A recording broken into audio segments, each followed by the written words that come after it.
Salve, salve galera, tudo bem? Aqui é o professor Lázaro. Vamos para mais uma aula de banco de dados. Hoje a gente vai falar um pouquinho sobre modelagem conceitual com o modelo entidade de relacionamento, certo? E o objetivo dessa aula é capacitar o estudante na análise de requisitos e elaboração de diagramas de entidade de relacionamento. Bom, vamos começar falando um pouquinho da modelagem conceitual. Qual o papel dela?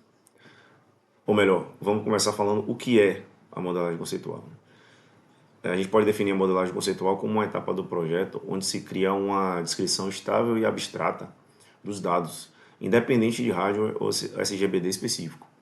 Então, uma vez decidido que o banco de dados será relacional ou não relacional, já podemos fazer a modelagem conceitual dele, justamente pela independência de um determinado SGBD. A modelagem conceitual também ela é muito importante porque ela facilita a comunicação entre projetistas e usuários técnicos e não técnicos, alinhando as expectativas e requisitos, certo? Então, ela é usada como um instrumento de comunicação entre quem pensa o banco de dados e quem vai utilizar o banco de dados, seja da área técnica ou não. E o resultado da modelagem conceitual é o esquema conceitual, ou DER, que é o diagrama entidade de relacionamento, que serve como referência para garantir que todos os requisitos de informação sejam atendidos. Bom, falando um pouco agora de entidades e instâncias, dois conceitos importantíssimos do banco de dados. Entidade é um objeto ou conceito do mundo real, com existência independente. E aí, essa entidade ela pode ter uma característica física, tangível, como um funcionário, ou conceitual, um conceito, ou algo mais abstrato, como um curso, certo? Uma aula. Então, independente de ser concreto ou abstrato, a gente define objetos ou conceitos do mundo real através de entidades no banco de dados, tá? E um conjunto de entidades é uma coleção de entidades do mesmo tipo armazenadas no banco em um dado momento. Outro termo que é importantíssimo é a instância, também muito conhecido como tupla, que é uma ocorrência específica de uma entidade. E aí, por exemplo, o funcionário João Silva, o curso de licenciatura em computação. São exemplos de tuplas para essas entidades, funcionário e curso, respectivamente. Tá? Bom, agora falando um pouquinho dos atributos. Atributos são propriedades específicas que descrevem uma entidade ou relacionamento, definindo as informações que serão armazenadas.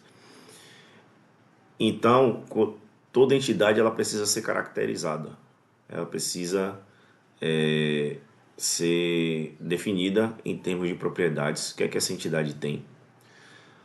E essas formas de definição elas podem ser simples ou compostas. Então, existem atributos simples e atributos compostos, ok? E com o exemplo que vemos aqui, fica muito fácil de entender a diferença. Um atributo simples, ele é um dado único que, com apenas ele, a gente consegue entender essa característica. Como, por exemplo, o CPF. A gente não precisa dividir o CPF em outras partes menores com significado próprio. O CPF ele pode ser armazenado num atributo simples e a gente consegue entender perfeitamente aquela propriedade. Já os atributos compostos, não. Eles subdivididos, eles já fazem sentido. Se eu pegar uma rua e nomear essa rua, faz sentido. Assim como outras informações, como número, CEP, complemento, referência do endereço, enfim. Então, todas elas unidas, elas formam um endereço. Mas, independentes, elas fazem sentido também. Certo? Então, a gente tem aí dois tipos de atributos quanto à simplicidade, digamos assim. E temos também a classificação. Os atributos eles podem ter valor único, como por exemplo a idade de uma pessoa. Eles podem ser multivalorados, como por exemplo telefones, cores de um carro. Eles podem ser armazenados gravados fisicamente no banco de dados, e eles podem ser derivados, que no caso, baseado em um atributo armazenado, a gente define o outro atributo, que é uma relação muito direta que a gente pode pensar sobre isso, é a data de nascimento. Da data de nascimento, que é um atributo armazenado, a gente tira um atributo derivado, que é a idade. Basta fazer aquelas continhas, né? Ano atual, mês atual, dia atual, para a data de nascimento, e aí você consegue obter a idade da pessoa.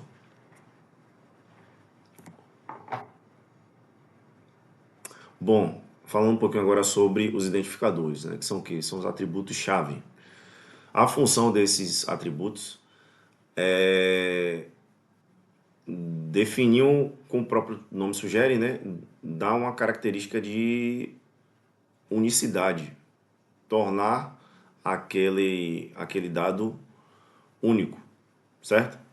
Então, a função são atributos cujos valores são exclusivos para cada entidade, permitindo sua identificação única no banco de dados. A gente tem, assim como a gente tem atributo simples e atributo composto, a gente também tem chave simples e chave composta. Por exemplo, a gente pode trazer como exemplo a chave simples um número de matrícula de um aluno do curso de licenciatura da computação para a entidade aluno. Então, o número de matrícula vai identificar ele.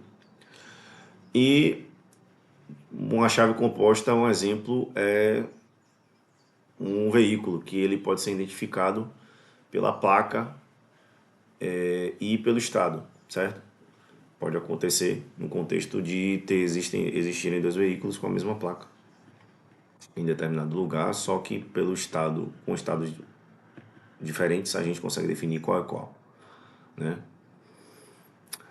A anotação no diagrama do atributo chave, a gente coloca um sublinhado, a gente vai entender melhor mais à frente, né?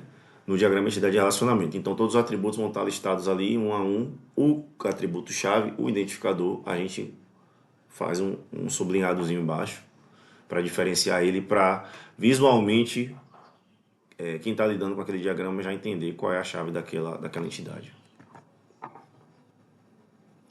Bom, agora falando um pouquinho dos relacionamentos. A gente tem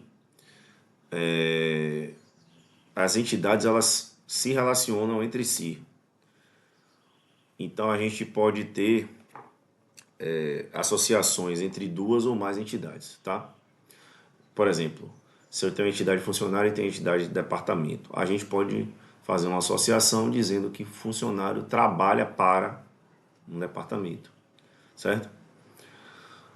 Além dessa associação que é representada no diagrama de entidade de relacionamento, a gente precisa representar também o grau do relacionamento, que é a quantidade de entidades participantes naquele relacionamento. Obviamente, se estamos falando de relacionamento, precisa ter no mínimo duas entidades, mas pode ter mais também. Então a gente pode ter uma relação binária, ternária ou enária, quando tem grau 4 ou mais, certo? E os atributos de relacionamento. A gente tem, no relacionamento, ele pode ter atributos específicos, certo? Por exemplo, na relação entre funcionário e projeto, duas entidades, a gente pode ter um atributo que relaciona os dois, que são as horas trabalhadas pelo funcionário naquele projeto, certo? Então é um atributo que caracteriza a relação entre essas entidades. Não caracteriza necessariamente o funcionário, não caracteriza necessariamente o projeto, mas caracteriza a associação entre eles, certo?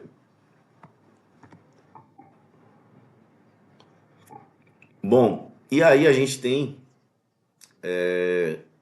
também que pensar sobre cardinalidade. O que é isso, né? A cardinalidade, ela define o número máximo de instâncias de uma entidade que podem ser associadas a outra em um relacionamento. E aí a gente tem três possibilidades. A relação C1 para 1, certo? A relação C1 para muitos, ou a relação C muitos para muitos. E a gente define a notação que se dá para representar essas cardinalidades, que eu vou explicar agora uma por uma. se dá através de números e letras. Quando a gente coloca 1, 2.1, a gente está se remetendo à relação para 1, 2 pontos, qualquer letra, geralmente N, a gente está dizendo que é 1 para muitos, e uma letra dos pontos, outra letra, a gente está dizendo que é muitos para muitos, geralmente MN, que a gente utiliza, mas não é obrigatório, é apenas uma convenção.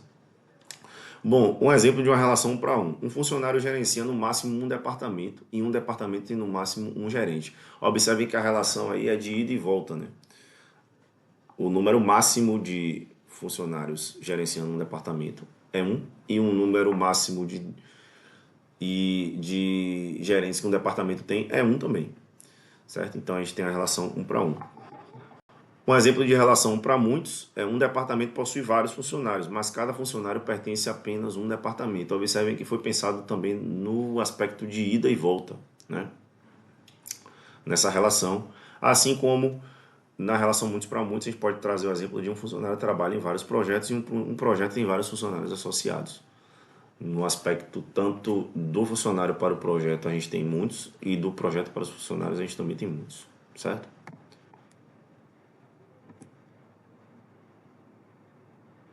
Bom, e aí a gente pode fazer algumas restrições de participação. Bom, a gente tem dois tipos de participação, né? Participação total e participação parcial. Na participação total, toda entidade deve estar relacionada. E aí um exemplo, todo projeto deve ser controlado por um departamento. E na participação parcial, algumas entidades podem não participar. E é um exemplo, nem todo funcionário gerencia um departamento. Então, é uma outra perspectiva de se ver as relações entre entidades, para além da cardinalidade, mas pensando na relação todo e parte, certo? Falando sobre a dependência de existência, né? Toda entidade na superclasse deve estar relacionada, quando a gente está falando de participação total. Por exemplo, todo projeto deve ser controlado por um departamento. Para a gente representar isso no diagrama de entidade de relacionamento, a gente duplica a linha. Ou, a depender da ferramenta que se esteja utilizando, dá um aspecto visual diferente para a linha, torna ela mais espessa, muda a coloração, enfim. E as linhas comuns, as linhas simples, elas vão representar participações parciais, onde algumas entidades podem não participar daquele relacionamento, certo? Então, quando a gente fala toda entidade A deve ser controlada pela entidade B, a gente está amarrando uma participação total, linha dupla. Quando a gente fala nem todo funcionário gerencia um departamento, nem toda entidade A gerencia a entidade B, a gente está falando de uma participação parcial e a gente usa a linha simples, certo? Bom, e aí, para fechar a nossa aula, vamos falar um pouquinho de entidades fracas. São entidades que não possuem atributos chaves próprios e dependem de uma entidade proprietária para identificação. Exemplo, dependente de um funcionário. Então, a classe dependente, ela vai precisar, já está trazendo por viés da programação. A entidade dependente, ela vai precisar da entidade funcionário para ser identificada. Temos também a chave parcial, também conhecida como discriminador, que é o atributo que diferencia entidades fracas ligadas no mesmo proprietário. E aí a gente pode, nesse exemplo de dependente funcionário, dizer que o nome do dependente é a chave parcial, ou o CPF do dependente, enfim. Mas devido a essa relação entre funcionário e dependente, não dá para dizer que essa chave ela identifica de maneira total. E como é que a gente identifica isso num diagrama de idade de relacionamento, professor? A gente utiliza a linha tracejada. A notação para entidades fracas é representada por retângulos duplos e losangos duplos, conectados por linhas duplas à entidade proprietária. Certo? Bom, gente, então é isso. Na aula de hoje a gente viu modelagem conceitual e diagrama de entidade de relacionamento. Até a próxima.